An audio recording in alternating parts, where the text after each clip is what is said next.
Assalamu alaikum, my dear students and viewers. How are you? I hope that you all are well. Welcome to our online class. Today we shall discuss about complex to compound. Now I am writing one complex sentence. Number 1. When I went to Dhaka, I bought a car. This is a complex sentence. আমরা complex sentence থেকে কোথায় যাব? Compound sentence করব। তাহলে compound sentence থেকে complex sentence থেকে compound করতে গেলে আমাদের কি করতে হবে? সাবঅর্ডিনেশন উঠিয়ে দিতে হবে। এখানে একটা জয়েনিং সেন্টেন্স জয়েনিং ওয়ার্ড অর্থাৎ সাবঅর্ডিনেশন আছে হোয়েনটা উঠিয়ে দিয়ে আমরা কি করব? একটা কোঅর্ডিনেশন বসাবো। কোঅর্ডিনেশনগুলো হচ্ছে সাধারণত এন্ড বাট ব্যবহার হয়। And but and so or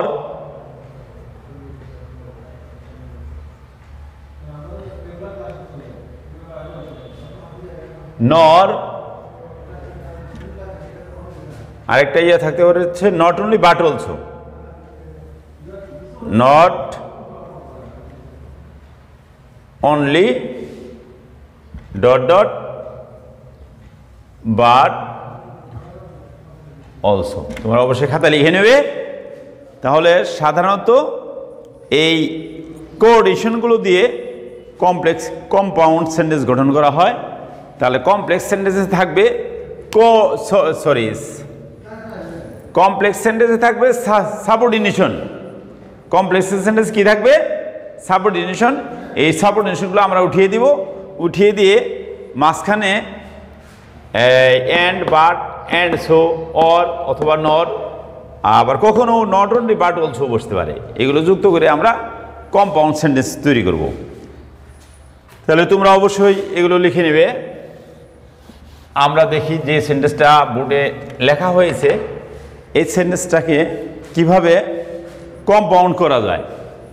তাহলে এখানে ওয়েন উঠে যাবে। আমরা লিখব হচ্ছে সাবঅর্ডিনেশন যুক্ত ক্লোজটা I went to Dhaka. I went to Dhaka. এর মাঝখানে আমরা বসাবো এখানে একটা, যেহেতু আই বট এ কার দুইটি সংযুক্ত আছে এখানে এন্ড দ্বারা যুক্ত হবে। And I bought a car.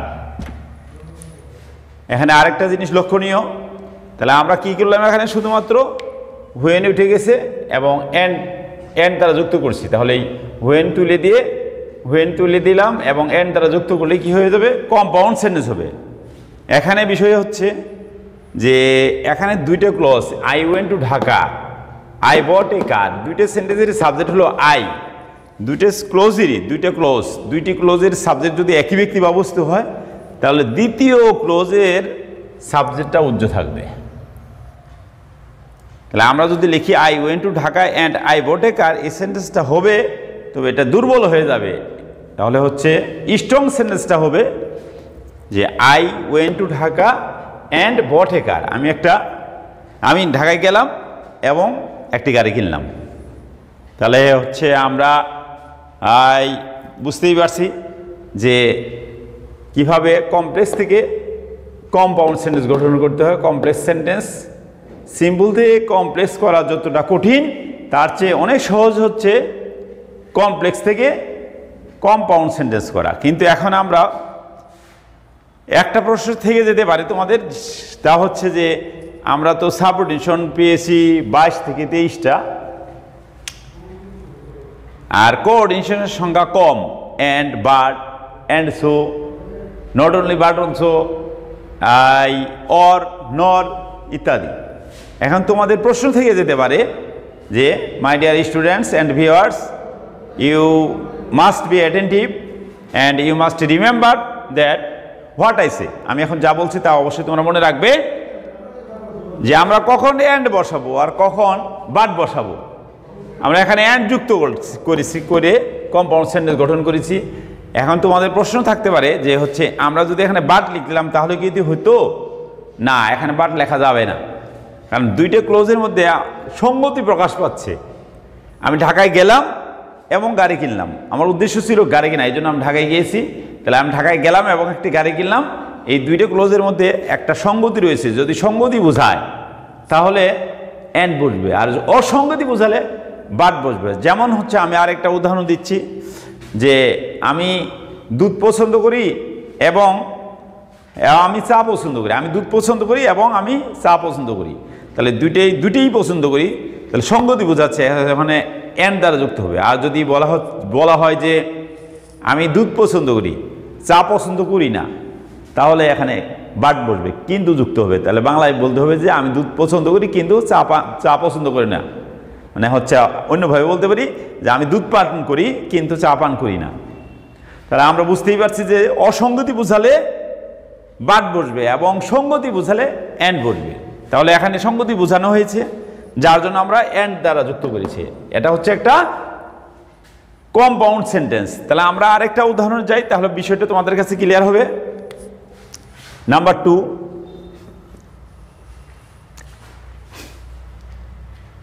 since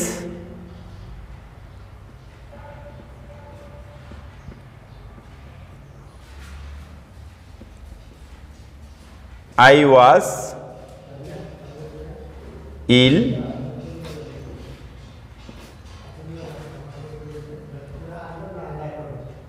I could not go to school. যেহেতু আমি অসুস্থ ছিলাম সেহেতু আমি স্কুলে যাইতে পারি নাই। এখানে সিন্স বাদ যাবে এবং একটা কোঅর্ডিনেশন আনতে হবে। এখানে কোঅর্ডিনেশন কি আনা যেতে পারে, তাহলে সিন্স বাদ যাবে। আমরা লিখব হচ্ছে আই ওয়াজ ইল। তাহলে আমি এখানে গ্যাপ রাখলাম, তোমরা একটু সাময়িকভাবে চিন্তা করবে যে কি বসানো যেতে পারে। এখানে আমরা অ্যান্ড বসাবো নাকি বাট বসাবো। কম্পাউন্ড সেন্টেন্সে বেশিরভাগ ক্ষেত্রেই অ্যান্ড বসে অথবা বাট বসে, কখনো কখনো অ্যান্ড সো বসতে পারে, অর বসতে পারে, নর বসতে পারে, নট অনলি বাট অলসো বসতে পারে। তবে এগুলোর ব্যবহার খুবই কম, বেশিরভাগ ক্ষেত্রেই অ্যান্ড বসে অথবা বাট বসে। তাহলে আমি তোমাদের একটু চিন্তা করার জন্য সময় দিচ্ছি যে আমরা এখানে মাঝখানে কি বসাতে পারি। তাহলে লিখবো আই ওয়াজ ইল ড্যাশ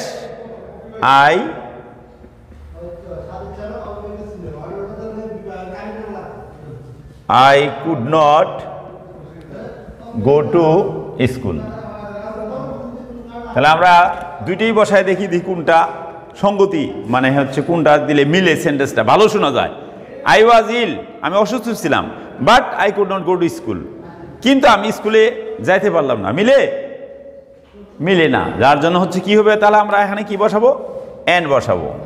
আমি অসুস্থ ছিলাম এবং তাই, এখানে সো বসানো যায়, অ্যান্ড সো, এবং তাই আমি স্কুলে যাইতে পারি নাই। তাহলে এখানে কিন্তু বাট বসানো যায় না, অ্যান্ড বসালেও চলে এবং অ্যান্ড সো বসালে খুব ভালো হয়, সুন্দর শোনায় সেন্টেন্সটা। তাহলে I was ill and so I could not go to school. তাহলে এইভাবে আমরা কি করব, কম্পাউন্ড সেন্টেন্স থেকে কমপ্লেক্স সেন্টেন্স থেকে কম্পাউন্ড সেন্টেন্স তৈরি করব।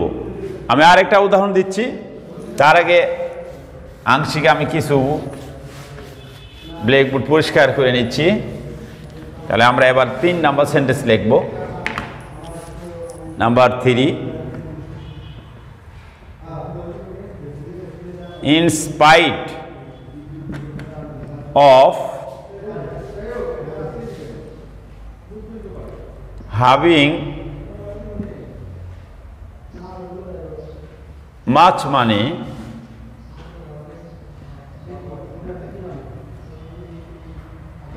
Mr. Shen ওয়াজ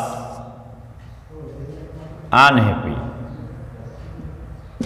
বলছি কি, সরি, এখানে এটা সিম্পল সেন্টেন্স হয়ে গেছে। সিম্পল সেন্টেন্স না হয়ে আমরা কমপ্লেক্স তৈরি করতেছি, কমপ্লেক্সে যাব। তাহলে হচ্ছে কমপ্লেক্স সেন্টেন্স হচ্ছে কমপ্লেক্স সেন্টেন্স হবে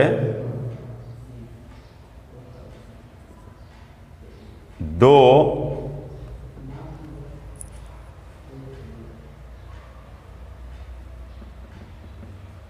mister Sen had much money,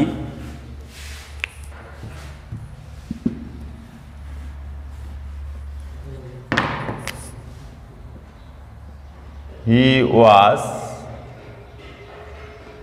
unhappy.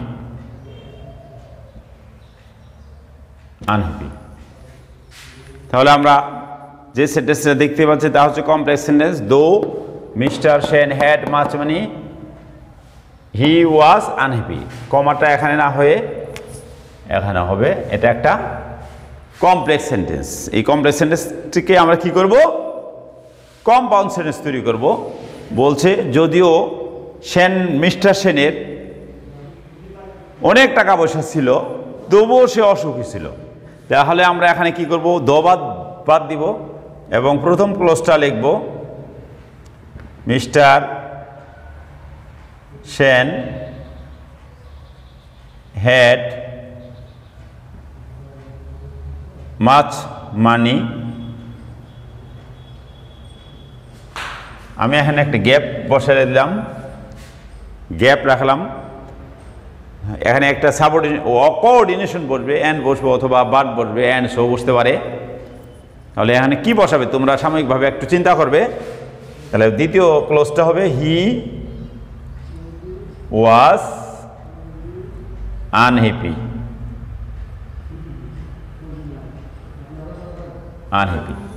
তাহলে দেখি আমরা দুইটা ক্লোজের বাংলা যদি করি তাহলে কি হবে, মিস্টার সেনের অনেক টাকা পয়সা ছিল এবং সে অসুখী ছিল। তাহলে অ্যান্ড বসালে এখানে মিলে না, মিলে অবশ্যই না। তাহলে এখানে কি বসতে পারে, আমরা বাট বসাবো। টাকা পয়সা থাকলে মানুষ সুখী থাকার কথা, কিন্তু সে সুখী নয়, তাহলে অসঙ্গতি এখানে। এজন্য কি বসবে, এখানে বাট বসবে। Mister Sen had much money but he was unhappy. সেনবাবুর অনেক টাকা পয়সা ছিল কিন্তু তিনি অসুখী ছিলেন। তাহলে আমরা আশা করি যে কমপ্লেক্স সেন্টেন্স থেকে তোমরা অবশ্যই কম্পাউন্ড সেন্টেন্স তৈরি করতে সক্ষম হবে। তারপরেও আমি কিছু রুল দিচ্ছি, একটা মাত্র রুল লিখে দিচ্ছি। কমপ্লেক্স সেন্টেন্সের ক্ষেত্রে আর একটু জটিলতা আসতে পারে, এই জটিলতা যাতে তোমরা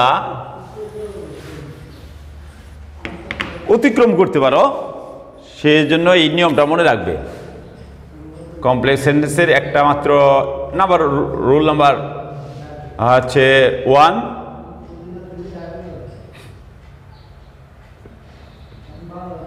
কম্পাউন্ড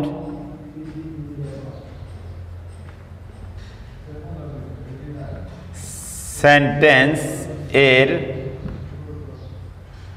ক্ষেত্রে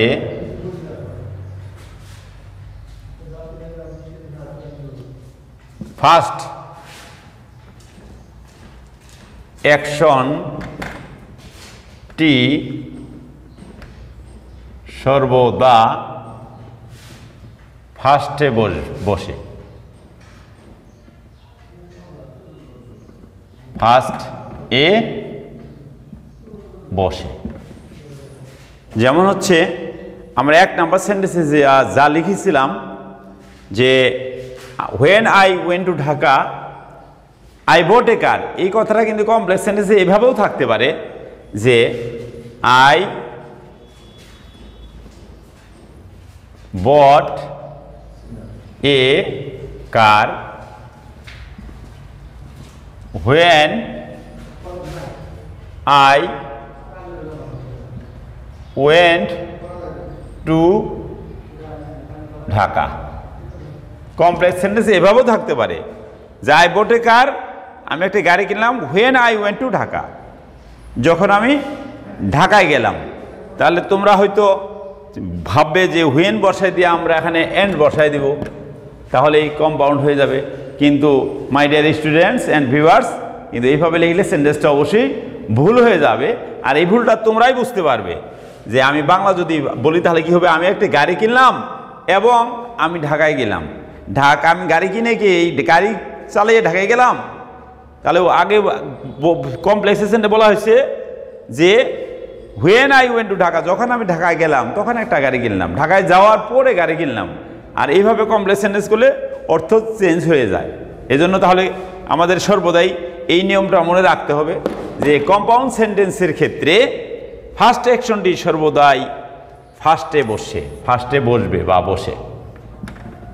তাহলে ফার্স্ট অ্যাকশন কোনটা, যে আই বট এ কার, আমি একটি গাড়ি কিনলাম when I went to Dhaka, যখন আমি ঢাকায় গেলাম। তাহলে আমার ঢাকায় যাওয়ার কাজটা হলো আগে, এই জন্য কমপ্লেক্স সেন্টেন্সে এটা পরে থাকতে পারে, তখন হোয়েন মাঝখানে আসবে। এটা হচ্ছে ফার্স্ট অ্যাকশন।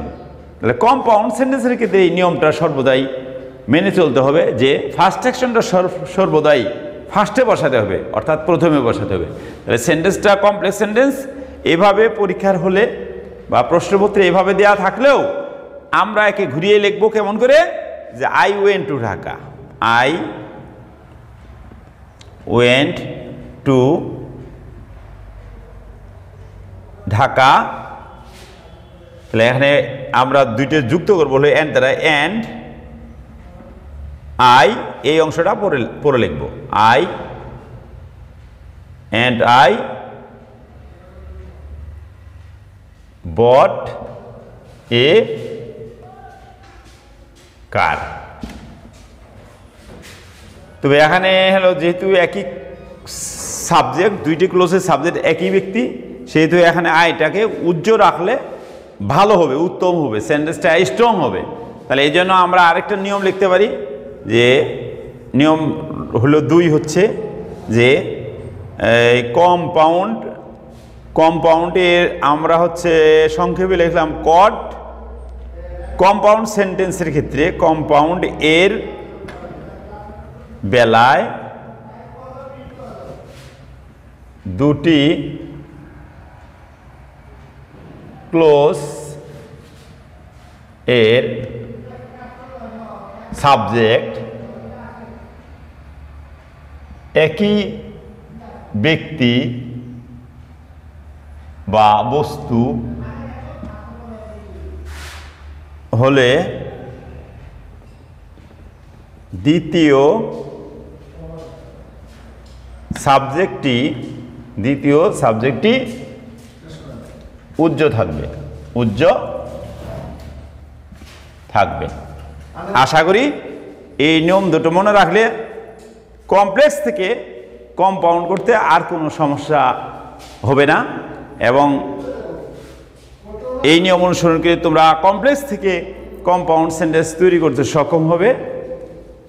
তোমরা এই যে উদাহরণগুলো আমি 3টে এক্সাম্পল লিখে দিলাম, 3টে অবশ্যই নিজেরা প্র্যাকটিস করবে, বোঝার জন্য চেষ্টা করবে, এবং বইতে দেওয়া অনুশীলন থেকে, এক্সারসাইজ থেকে তোমরা প্র্যাকটিস করবে। তোমরা সবাই ভালো থাকো, স্বাস্থ্যবিধি মেনে চলো। আজকে এই পর্যন্ত। আসসালামু আলাইকুম।